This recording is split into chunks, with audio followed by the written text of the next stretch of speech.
दोस्तों, हमारे channel story in Hindi में आपका स्वागत है। दोस्तों, ये कहानी कई साल पुरानी एक शिक्षक पर आधारित है। ये वीडियो गूगल सर्च के आधार पर बनाई गई है। इस वीडियो को बनाने में काफी मेहनत लगी है। ये वीडियो आपको पसंद आए तो वीडियो को लाइक करना और चैनल को सब्सक्राइब करना न भूलें। आज की कहानी का शीर्षक है अलमारी का भूत। एक शहर में किराए के मकान में स्थायी हुए अनंत पेशे से शिक्षक हैं। अनंत स्कूल में काफी लोकप्रिय टीचर हैं। स्कूल में पढ़ाने के बाद वह बच्चों को अपने घर पर ट्यूशन भी पढ़ाते हैं। खैर, अब तो उनकी शादी हो चुकी है, पर जब वह कुंवारे थे तब उन्हें अपने किराए के घर में एक बेहद भयानक अनुभव हुआ था।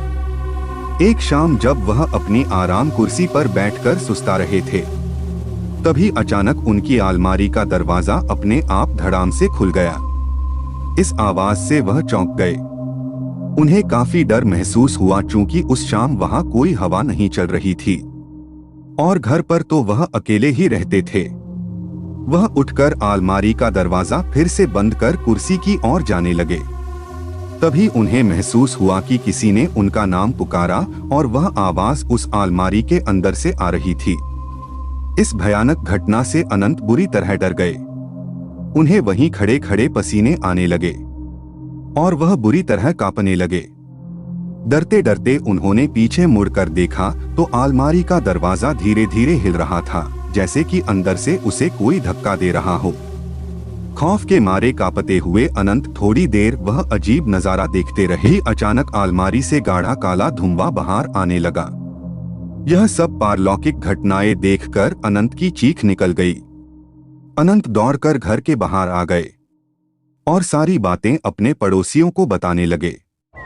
अनंत के पड़ोसी उनके साथ घर में दाखिल हुए और उन सब ने वहां जो भी देखा उसे देखकर सबके होश उड़ गए।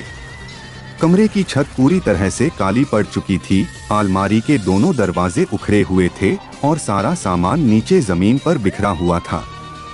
लोग कुछ समझ पाते इससे पहले ही वहां रखी अलमारी धड़ाम से जमीन पर आ गिरी।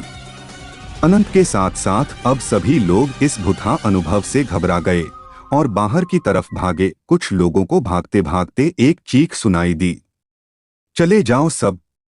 पर किसी ने पीछे मुड़कर देखने की हिम्मत नहीं की। इस खौफनाक अनुभव के कारण अनंत बुरी तरह बीमार पड़ गए और कुछ दिन के लिए अपने गांव पर अपने माता पिता के पास लौट गए। जब वो गोंडल वापस लौटे तो कभी उस घर में वापस नहीं गए और किसी और मोहल्ले में रहने लगे। क्या थी इस खौफनाक घटना की वजह? मोहल्ले में रहने वाले बुजुर्गों से पता चला कि वो मकान अंग्रेजों के जमाने की बनी एक हवेली को तोड़कर बनाया गया था।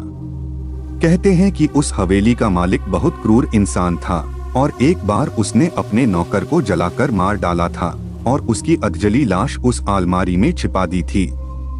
मकान मालिक ने कभी वो अलमारी प्रयोग नहीं की थी, लेकिन अनंत राजनाथ के मांगने पर उन्होंने वो अलमारी उसे दे दी थी और शायद इसी कारण नौकर की आत्मा नाराज हो गई और ये खौफनाक डरावनी घटना घट गई।